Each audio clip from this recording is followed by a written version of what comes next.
budget 2020 to 2021 to be presented by the Honorable Finance Minister, Mrs. Nirmala Sitharaman, is going to be a very important budget so far the economic direction of India is concerned.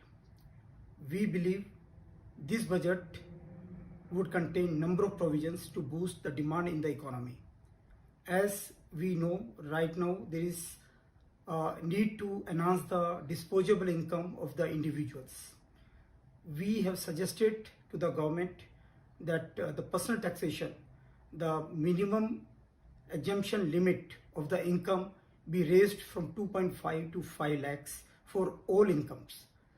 Also, the tax rates, direct tax rates needs to be rationalized. For income up to rupees 10 lakh, we have suggested the rate to be made at 10%. For income up to rupees 20 lakhs, the tax rate be 20%. For income above 20 lakhs, we have suggested the direct tax rates to be around 30%. Also, there is a need to give boost to the MSME sector, which has been the most affected by the current slowdown which we are seeing in the economy. One, that access to finance is the biggest issue.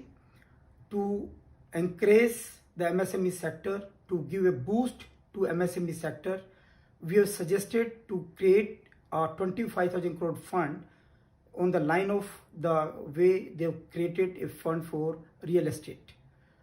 This fund would provide the necessary finance and there should be no demand of collateral securities, as most of the MSME sector, they are quite in a stressed position because of lot of payments from PSUs, lot of payments from even large corporates is pending and they are facing liquidity crunch and they have no access to finance in view of the liquidity crunch being faced by NBFC.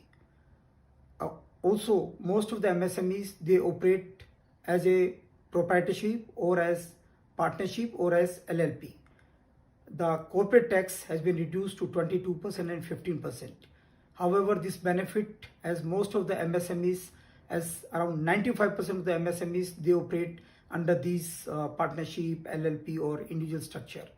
So we are recommending that they should be taxed at par. That is, even the tax rate for MSME sector should be brought down to 22% or 15%. Also, MSME sector, they are the engines of inclusive growth.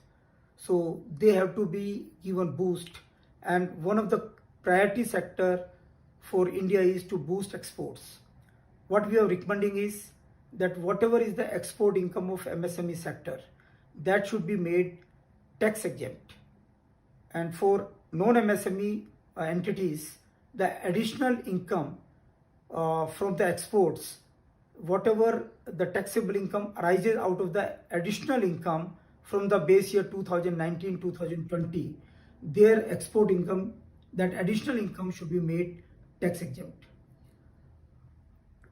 Also, there is a need to boost our rural economy.